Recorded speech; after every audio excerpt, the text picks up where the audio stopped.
संजय गांधी राष्ट्रीय उद्यान तिथे हे अतिक्रमण करून काही झोपडेधारक तिथे होते। नंतर हायकोर्टाने त्याला निर्देश दिले आहे की ते 95 चे अगोदरचे जे लोक आहे त्यांना संरक्षण आणि त्याला सदनिका द्यायचा होता, परंतु 95 चे एक 2000 मध्ये त्याला 11,658 लोकांना ते घर देण्यात आला। त्याच्यानंतर परत कोर्टाने आदेश दिला की जे राहिलेले लोक आहे 7,000 भरून त्यांना पण हे करा। मग तसा करून ते 25,144 पात्र झोपडेधारक झाले आणि एक डेव्हलपरला दिला की तुम्ही बांधा, टीडीआर घ्या आणि त्याला घर द्या। आणि ते घर देताना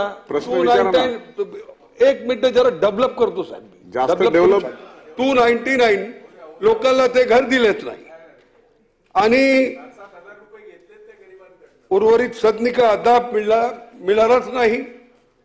299 त्याच्यामध्ये आणि नंतर जे आहे तर दुसऱ्या डेव्हलपरला दिला।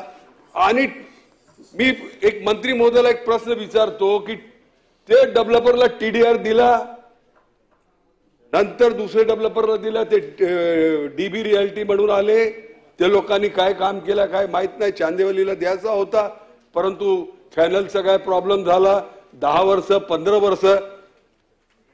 सम्मानित सभापती महोदय, ते गरीब लोक आहे, तिथे पाणी नाही, वीज नाही, रस्ते नाही, ते लोक वन विभागात राहतात आणि टीडीआर देण्यामध्ये आपले प्रशासकीय अधिकारी ताबडतोब त्याला टीडीआर देतात आणि घर देण्यामध्ये इतका उशीर का झालेला आहे हे जरा मंत्री महोदयाला सांगा। नॅशनल पार्कची घोषणा होण्याच्या अगोदर त्या ठिकाणी जे पाड्यांमध्ये आदिवासी राहत होते त्यांचा खरा हा प्रश्न आहे। खरं म्हणजे हे दुसरे लोक आले, हे अतिक्रमण करून आलेले लोक आहेत। तरी सुद्धा माननीय उच्च न्यायालयानं 1995 पर्यंतच्या तिथं राहणाऱ्या लोकांना संरक्षित केलेलं आहे। आता 2011 पर्यंतच्या लोकांना संरक्षित करावं अशी शासनाची इच्छा आहे, परंतु त्याकरता माननीय न्यायालयाला ते अवगत करून द्यायला लागेल, त्यांची परवानगी घ्यावी लागेल।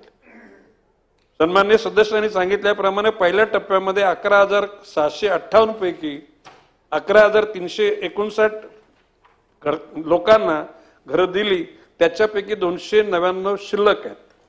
दुसऱ्या टप्प्यापैकी 13,486 पैकी 13,486 त्या ठिकाणी लोकांना घरं देण्याचं प्रस्तावित आहे। आता एकूणच आरे कॉलनीच्या परिसरामध्ये जी 90 एकर जागा आहे त्या जागेमध्ये पहिल्या टप्प्यामध्ये त्या परिसरात राहणाऱ्या आदिवासी पाड्यांच्या 2000 कुटुंबांना सुमारे 10,000 नागरिकांना त्या ठिकाणी स्थलांतरित करण्याचं निश्चितपणे शासनाने केलेलं आहे।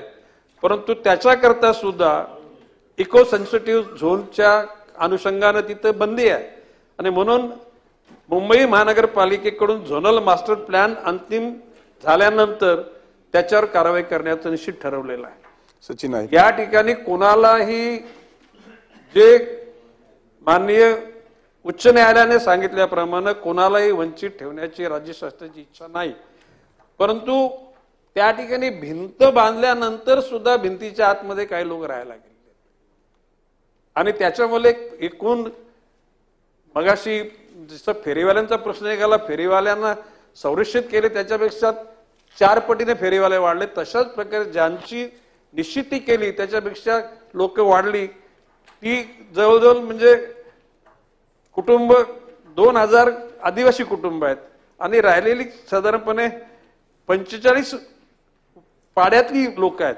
आता राहिलेल्या लोकांच्या करता आताच एक 10 दिवसापूर्वी माननीय मुख्यमंत्री, माननीय उपमुख्यमंत्री आणि वन खात्याचे अधिकारी, न्यायविधीचे अधिकारी यांच्या अनुषंगाने बैठक झाली। त्या बैठकीमध्ये त्या ठिकाणी ठाणे जिल्ह्यामध्ये विविध ठिकाणी जागा यांच्याकरता निश्चित केलेल्या आहेत आणि ठाणे जिल्हाधिकाऱ्यांच्याकडून जागा ताब्यात आल्यानंतर त्या एजन्सीला त्या ठिकाणी घरं बांधण्यासाठी सांगितली जातील, परंतु त्यासाठी वेळ लागेल हे निश्चित आहे. माझा स्पेसिफिक प्रश्न असा आहे की पुनर्वसन करत असताना जे अगोदर झालेले पुनर्वसन त्यांची जी परिस्थिती जी आहे त्या सुधारणा करण्यासाठी आपण निर्देश देणार आहात का, आणि यांचं पुनर्वसन करायची जी पूर्ण तयारी झाल्यानंतरच आपण त्यांना स्थलांतर करणार आहात का?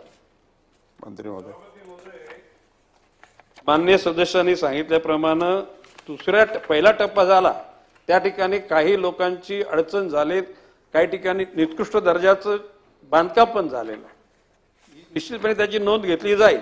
आता दुसरा टप्पा आहे, SRAनी DB रियालिटी नावाच्या एका कंपनीला दिला, परंतु त्याच्यामध्ये एअरपोर्ट अथॉरिटीनं त्या ठिकाणी आक्षेप घेतलेला आहे, हा हाईट रिस्ट्रिक्शनचा, आणि आता त्या ठिकाणी 6 मजले 11 मजले अशा प्रकारची त्या ठिकाणी परवानगी मिळू शकते, परंतु आता तो कॉन्ट्रॅक्टर ज्याला जबाबदारी दिली तो त्या मानसिक स्थितीमध्ये नाही, आणि म्हणूनच म्हाडाच्या माध्यमातून ही घरं बांधण्याकरता निश्चितपणे केलेलं आहे.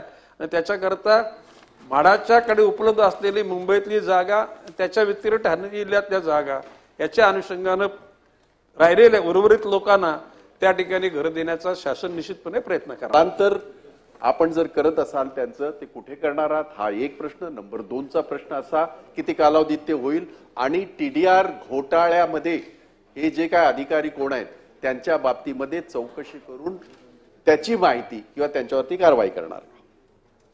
माननीय सभापती महोदय, या ठिकाणी सन्माननीय भाई जगताप यांनी सांगितल्याप्रमाणे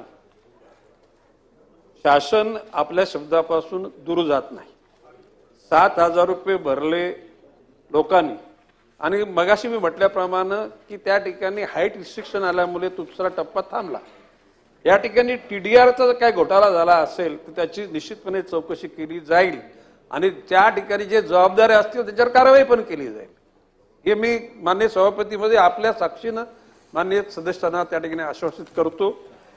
बाकी याच्या पुढे ठाणे जिल्ह्याच्या विविध गावांमध्ये ज्या जागा दिल्या त्या महसूल विभागा म्हणजे जिल्हाधिकाऱ्यांच्याकडून त्या वर्ग होतील म्हाडाला, त्याच्यानंतर तिथे घर बांधण्याचा प्रश्न. परंतु आता एकूण शासनानं गतीनं त्या गोष्टीला प्राधान्य देण्याचं ठरवलेलं आहे, आणि लवकरच होईल अशी अपेक्षा करूया. DB रियालिटीने तिथे 5 माला 6 माला 7 माला असा 2 4 10 बिल्डिंग बांधलेली आहे, तर तिथेच बांधून देणार नाही, तिथे देणार तर त्याला पाडून परत कोणाला देणार, कसा होणार, हे जरा मंत्री महोदयांनी प्रकाश टाकला चांगला होईल. माननीय सभापती महोदय, मी मगाशीच म्हटलं की आरे कॉलनीच्या परिसरामध्ये 90 एकर जागा आहे, त्या 90 एकरच्या जागेच्या पलीकडे आणखी 30 एकर जागा आहे, म्हणजे 120 एकर जागेमध्ये या आदिवासींना प्राधान्य, कारण ते आदिवासी नॅशनल पार्कमध्ये काम करतात, त्यांची नॅशनल पार्कमध्ये काम करणारे मजूर तेच आहेत, आणि म्हणून त्यांना आरे कॉलनीच्या लगत त्यांना पहिल्यांदा उर्वरित लोकांना राहिलेल्या जागेमध्ये कसं शक्य होईल, आणि त्याच्या पलीकडे उर्वरित राहिले तर म्हाडाच्या इतर जागांमध्ये त्यांना सामावून घेतलं जाईल. आणि मगाशी राजवंशी सदस्यांनी सांगितल्याप्रमाणे या ठिकाणी जर का घोटाळा असेल तर घोटाळा बाहेर काढला जाईल.